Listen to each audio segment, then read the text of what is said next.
नमस्कार व्यूअर्स, हम लोग आज physical property of haloalkanes के बारे में डिस्कस करेंगे। ये हेलो एल्केन की सीरीज़ का पार्ट 6 है, जिसमें physical properties of alkyl halides ये देखना है। ठीक है, तो करते क्या है हम लोग फिजिकल प्रॉपर्टीज़ में। आप जानते हैं कि फिजिकल प्रॉपर्टीज़ में होता क्या है, जो पदार्थ की भौतिक अवस्था होती है वो देखा जाता है। गुणधर्म में अगर हम देखें दो प्रकार की प्रॉपर्टी ना, एक भौतिक गुण, एक रासायनिक गुणधर्म। तो भौतिक या फिजिकल प्रॉपर्टीज़ में क्या क्या हो सकते हैं, कलर हो सकता है, उसका फिजिकल स्टेट हो सकता है ना, उसके क्वथनांक, गलनांक, इन सब के बारे में, जल में विलेयता के साथ उसका रिलेशन क्या है, या जल में विलेय है अविलेय है, इन सब के बारे में हम देखते हैं। तो आज हम लोग physical property of haloalkanes के बारे में तो भौतिक गुण में अगर आप देखें तो alkyl chloride, alkyl bromide, alkyl iodide. अब अगर आप वैसे देखें तो आयोडीन का परमाणु भार सबसे ज़्यादा होगा अगर सेम आर लिया जाए तो, RCl, RBr और RI। तो एल्किल क्लोराइड, एल्किल ब्रोमाइड और एल्किल आयोडाइड का सीधा पैटर्न समझिए आप, फिजिकल प्रॉपर्टी या फिजिकल स्टेट में क्या फ़र्क पड़ता है इसमें। तो जो पहले दो मेंबर हैं CH3Cl, C2H5Cl, ये गैसेस फेज में होते हैं, और जो CH3Br है ये भी गैस फेज में होता है। मतलब इसके बाद वाले जितने भी हैं, जैसे CH3Cl, C2H5Cl के बाद सबके सब द्रव हैं। कब तक? 18 तक। मतलब C18Cl तक, C18 कार्बन 18 के एल्किल हैलाइड तक क्लोराइड की जो कंपाउंड है वो सब के सब होंगे द्रव। पहले दो मेंबर क्या हैं? गैस। CH3Br मतलब एल्किल ब्रोमाइड में पहला मेंबर जो है वो गैसियस फेज में है, उसके बाद ऑनवर्ड चले जाइए 18 तक, ये सब के सब मिल जाएंगे द्रव। एल्किल आयोडाइड में पहले मेंबर से, मतलब मेथिल आयोडाइड या आयोडोमेथेन से लेकर के आगे जितने भी हैं उनकी अणुभार बढ़ जाएगा। जाहिर सी बात, अणुभार आयोडीन का बढ़ जाए, आयोडीन का परमाणु भार बढ़ेगा तो CH3I का रिलेटिव अणुभार जो है वो बढ़ जाएगा। तो ये द्रव अवस्था में होते हैं, और 18 कार्बन के एल्किल से लेकर के जितने भी आगे बढ़ जाएं आप, चाहे क्लोराइड हो, चाहे ब्रोमाइड हो और चाहे आयोडाइड हो, ये सब के सब ठोस अवस्था में होते हैं और रंगहीन ठोस। तो एक कंडीशन ये है इसमें कि एल्किल आयोडाइड जो होता है, एल्किल आयोडाइड RI है ना बेटा, RI, अगर इसको हम सनलाइट में एक्सपोज कर दें, सनलाइट में हम रख दें, तो यहाँ से आयोडीन गैस लिबरेट हो जाती है। और इसीलिए एल्किल आयोडाइड जो होता है, वैसे तो ये जितने भी एल्किल हैलाइड है सबके सब रंगीन होते हैं, सबके सब रंगीन होते हैं। ये भी रंगीन होता है, ये भी रंगीन, CH3Br भी रंगीन। हम ध्यान रखिएगा, हम Cl2, Br2, I2 की बात नहीं कर रहे हैं, हम आपसे एल्किल क्लोराइड, एल्किल ब्रोमाइड और एल्किल आयोडाइड की बात कर रहे हैं। ये सब के सब होते हैं रंगहीन, दे हैव नो कलर। लेकिन जो आयोडाइड होता है, एल्किल आयोडाइड, अगर इसको हम सनलाइट में एक्सपोज कर दें तो यहाँ से आयोडीन निकलती है। मतलब इस तरह से एक्सपोज कर दिया जाए सनलाइट में तो ये RR प्लस I2 लिबरेट होती है, और इस I2 के कारण जो है एल्किल आयोडाइड का रंग जो है वो भूरा या बैगनी हो जाता है। इस आयोडीन के निकलने के कारण एल्किल आयोडाइड का रंग कैसा हो जाता है? भूरा या बैगनी हो जाता है। ठीक, ये ध्यान रखेंगे। ये आयोडीन जो है वो एल्किल आयोडाइड के कलर को थोड़ा चेंज कर देता है। अब अगली प्रॉपर्टी देखो, क्वथनांक के बारे में। तो क्वथनांक के साथ एक रिलेशन है, ये आप याद रखिए कि क्वथनांक जो है वो पदार्थ के अणुभार के समानुपाती है। मतलब ये रिलेशन जो है आप कई जगहों पर अप्लाई कर सकते हैं, एल्कोहल्स में, एल्केन में, एल्कीन में, एल्काइन में, एल्किल हैलाइड में अभी हम यूज़ करेंगे। ठीक है, अणुभार बढ़ेगा तो क्वथनांक बढ़ेगा। अब अगर इस फैक्ट को लेकर के हम एक कंपेयर करें RCl, RBr और RI के बीच में, तो अगर समान R है, मतलब यहाँ R क्या है? समान। तो इसकी कंडीशन हम देख लेते हैं। समान R समूह के लिए तो वहाँ सिंपल है कि अगर R जैसे मान लो CH3 तो 12 3 15 12 3 15 12 3 15 सबका सेम आएगा। लेकिन क्लोरीन 35.5, ये ब्रोमीन 80 और 127, फ़र्क पड़ेगा ना, तो टोटल अणुभार जो है बढ़ जाएगा। तो जैसे जैसे अणुभार बढ़ेगा क्वथनांक भी क्या होगा? बढ़ेगा। तो अगर मान लीजिए CH3Cl, CH3Br और ये CH3I, तो इसका सीधे देखोगे अगर आप, तो ये 12 3 15 15 और 35.5 तो हो गया 50.5। ये 15 और 80 95 अणुभार की बात हम कर रहे हैं। ये 15 और 127 7 2 और 12 3 15 ना, 127 और 15 तो 2 और ये 142 ये। तो अगर आप देखें तो यहाँ अणुभार बढ़ता जा रहा है, तो Bp भी क्या होगा, बढ़ता जाएगा, सीधा सीधा है। ये अणुभार बढ़ता जा रहा है, अणुभार बढ़ रहा है तो क्वथनांक भी क्या होगा, बढ़ेगा। अब एक और फैक्ट देखो इसके अंदर एक चीज़ और देखो, अगर मान लो R जो है वो डिफरेंट हो लेकिन हैलोजन सेम हो, R डिफरेंट हो हैलोजन सेम हो, तब R अगर डिफरेंट और हैलोजन अगर सेम है, जैसे मान लीजिए CH3Cl, C2H5Cl, C3H7Cl, ये अगर आप ले रहे हैं तो यहाँ पर भी रेस्पेक्टिव अणुभार क्या होगा, बढ़ेगा। अब क्लोरीन यहाँ कॉमन हो गया, क्लोरीन तो 35.5, 35.5, 35.5 ये सेम रहेगा, लेकिन जो डिफरेंस क्रिएट होगा वो इसके कारण होगा। तो यहाँ पर भी यही फैक्ट लग सकता है कि अणुभार बढ़ेगा तो क्वथनांक क्या होगा, बढ़ेगा। ये Bp का जैसा, ये सारे रिलेशन Bp के हैं। एक और फैक्ट देखो, अब मान लो हम समावयवी ले लें, मतलब अणुसूत्र समान संरचना सूत्र भिन्न है, तो उसका सीधा पैटर्न, अब अणुसूत्र समान संरचना सूत्र भिन्न है मतलब वहाँ पर जो हैलोजन है वो भी सेम रहेगा, number of carbon number of hydrogen भी सेम रहेंगे, लेकिन जो उसकी व्यवस्था है उसमें अंतर है। तो अगर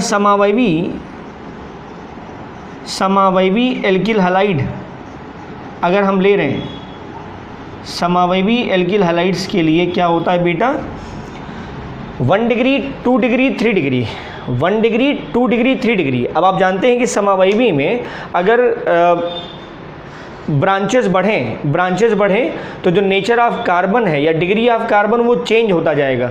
अच्छा, लंबी श्रृंखला अगर लंबी होगी, कार्बन की श्रृंखला अगर लंबी होगी तो अणुओं के बीच में जो इंटरमॉलिक्यूलर फोर्सेस लगते हैं उसकी संभावनाएं ज़्यादा होती हैं, जिससे उनके बीच में लगने वाला आकर्षण बल ज़्यादा होता है तो उनका क्वथनांक भी क्या होता है, ज़्यादा होता है। लेकिन अगर उनमें ब्रांचिंग बढ़ जाए तो अणुओं का आकार गोलाकार होने लगता है, और जब गोलाकार ब्रांचिंग अर्थात शाखाएं बढ़ने पर अणुओं का जो आकार है वो गोलाकार होने लगता है, और गोलाकार होने से अणुओं के बीच में लगने वाला जो आकर्षण बल है उसका मान घट जाता है, और आकर्षण बल के घटने से क्वथनांक भी क्या होता है, घट जाता है। ठीक, तो अगर आप समावयवी एल्किल हैलाइड अगर देख रहे हैं तो वहाँ मान लीजिए हम ये ले रहे हैं,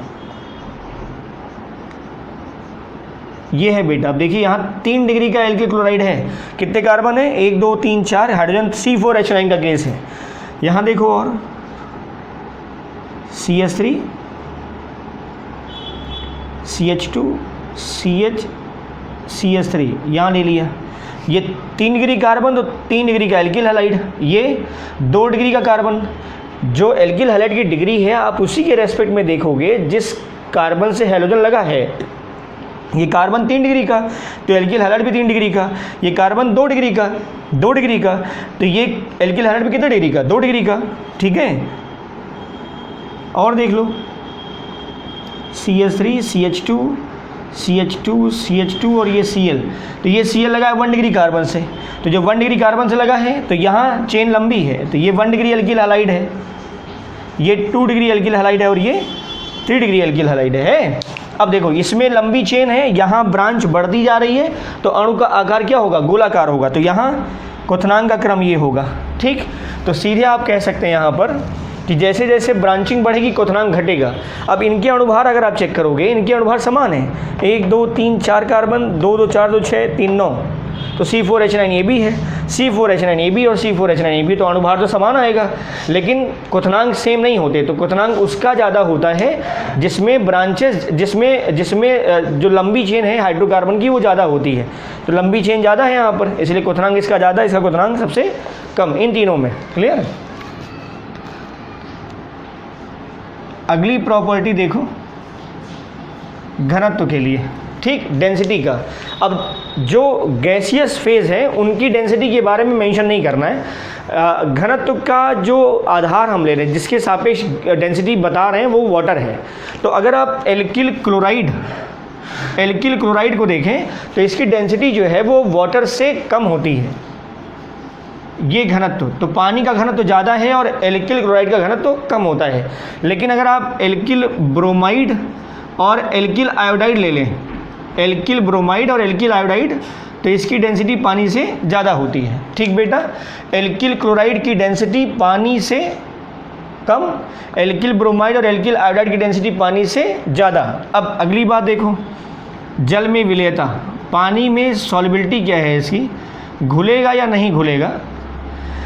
तो RCl अगर आप देखें तो RCl जो है या RX ये स्लाइटली पोलर है, ठीक है, पोलर है, ध्रुवीय हैं, लेकिन इनमें जैसे RCl में तो पोलरिटी है, RBr में पोलरिटी थोड़ी कम हो जाएगी और RI में और कम हो जाएगी, ठीक है, क्योंकि इलेक्ट्रोनेगेटिविटी का मान घटता जा रहा है। तो एक जनरल वे में अगर हम कहें तो सीधे सीधे ये कह दिया जाए कि जो एल्किल हैलाइड्स होते हैं वो वाटर इनसॉल्युबल होते हैं, मतलब पानी में घुलते नहीं हैं, लेकिन कार्बनिक विलायकों में घुल जाते हैं। तो जितने भी एल्किल हैलाइड हैं, ये जनरल क्राइटेरिया है इसका कि जो एल्किल क्लोराइड होते हैं, एल्किल हैलाइड होते हैं, एल्किल हैलाइड्स मतलब chloride, bromide, iodide, alkyl halide जो हैं वो जल में अविलेय होते हैं, जल में अविलेय, है ना, क्योंकि इनमें पोलर वाला जो कैरेक्टर है वो कम होता है और अध्रुवी नॉन पोलर कैरेक्टर ज़्यादा होता है। और अगर आप पानी को देखें तो पानी में पोलरिटी ज़्यादा है।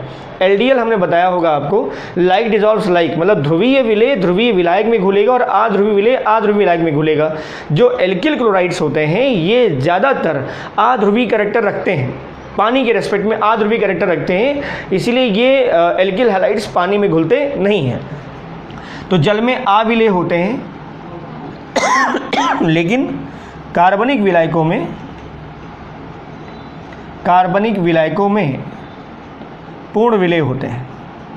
ठीक बेटा, और वैसे भी आप समझ के रखिए, कार्बनिक यौगिक जितने भी हैं, मैक्सिमम कार्बनिक यौगिक जो हैं वो ऑर्गेनिक सॉल्वेंट में सॉल्युबल होते हैं।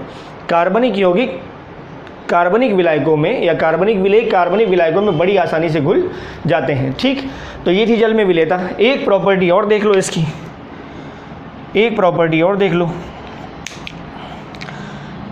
अगर हम, ये एक टेस्ट है, ये एक टेस्ट का है कि अगर हम जो एल्किल क्लोराइड, ब्रोमाइड या आयोडाइड है, इनको अगर हम कॉपर के तार के साथ जलाएं तो इनका कलर आता है, मतलब कोई ना कोई कलर आता है और उस रंग के आधार पर हम इनकी जांच भी कर लेते हैं। ठीक है, ये आप ज्वलन परीक्षण के तौर पे लिख सकते हैं, ज्वलन परीक्षण, है ना, ये कह सकते हैं बेटा। और इसमें देखें तो ये कॉपर वायर, कॉपर तार के साथ अगर हम इसे जलाएं तो एल्किल हैलाइड्स जो हैं वो अलग अलग कलर देते हैं और जिसके आधार पर इन एल्किल हैलाइड्स की हम जांच करते हैं और इसको बैलेस्टीन परीक्षण भी कहा जाता है। कॉपर वायर के साथ जब हम इस्तेमाल करते हैं, खासकर लैंप के मतलब स्प्रिट लैंप जो होता है उसमें इस्तेमाल करते हैं, तो कलर के कारण जो है इनकी जांच की जाती है। ठीक है, तो this is about to physical property of alkyl halides. तो stay tuned, thank you and thank you for watching.